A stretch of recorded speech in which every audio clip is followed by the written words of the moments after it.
ಇಲ್ಲಿ third problem ನೋಡಿ, ಎಲ್ಲರೂ 3825 ಅಂತ ಕೊಟ್ಟಿದ್ದಾರೆ. ಕೊನೆ ಸಂಖ್ಯೆ ನೋಡಿ, ಕೊನೆ ಸಂಖ್ಯೆ ಆಡ್ ನಂಬರ್. ಆಡ್ ನಂಬರ್ ಅಂದರೆ ನಾವು 3 ಇಂದ ಚೆಕ್ ಮಾಡಬೇಕು. 3 1 3, 3 2 6, 8 6 ಹೋದರೆ 2, 2ನ ಪಕ್ಕಕ್ಕೆ ಕಳಿಸಿದ್ರೆ 22 ಆಗುತ್ತೆ. 3 7 21 ನೋಡಿ. ಮತ್ತು 22 ಅಲ್ಲಿ 21 ಹೋದರೆ 1 ಉಳಿಯುತ್ತೆ. 1 ಪಕ್ಕಕ್ಕೆ ಕಳಿಸಿದ್ರೆ 15 ಆಗುತ್ತೆ. 3 5 15 ಆಗುತ್ತೆ.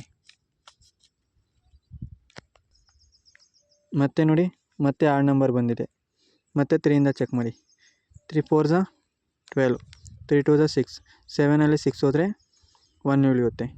1 ಪಕ್ಕಕ್ಕೆ ಕಳಿಸಿದ್ರೆ 15 ಆಗುತ್ತೆ. 3 5 15. ಮತ್ತು 3 ಆಡ್ ನಂಬರ್ ಬಂದಿದೆ. 3ಇಂದ ಹೋಗುತ್ತಾ ಚೆಕ್ ಮಾಡಿ. 3 1 3, ಪಕ್ಕಕ್ಕೆ 1 ಕಳಿಸಿದ್ರೆ 12 ಆಗುತ್ತೆ. 3 4 12 ಆಗುತ್ತೆ. ಮತ್ತು 5 ಹಂಗೆ ಉಳಿಯುತ್ತೆ. ಸೊ 3ಇಂದ ಹೋಗಲ್ಲ. ನೆಕ್ಸ್ಟ್ ಬರೋದು ಆಡ್ ನಂಬರ್ 5. 5ಇಂದ ಹೋಗುತ್ತಾ ನೋಡಿ. 5 8 40, 2 ಉಳಿಯುತ್ತೆ. ಪಕ್ಕಕ್ಕೆ ಕಳಿಸಿದ್ರೆ 25 ಆಗುತ್ತೆ. 5 5 25. ಮತ್ತು 5ಇಂದ ಹೋಗುತ್ತಾ ಚೆಕ್ ಮಾಡಿ. 5 1 5, 8ಅಲ್ಲಿ 5 ಹೋದರೆ 3, ಪಕ್ಕಕ್ಕೆ ಕಳಿಸಿದ್ರೆ 35 ಆಗುತ್ತೆ. 5 7 35.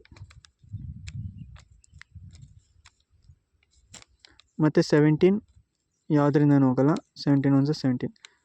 ಮತ್ತು 3 8 2 5ನ ಯಾವ ರೀತಿ ಬರೆಯೋದು ನೋಡಿ. 3 ಸ್ಕ್ವೇರ್ ಇಂಟು 5 ಸ್ಕ್ವೇರ್ ಇಂಟು 17 ಅಂತ ಬರೀರಿ.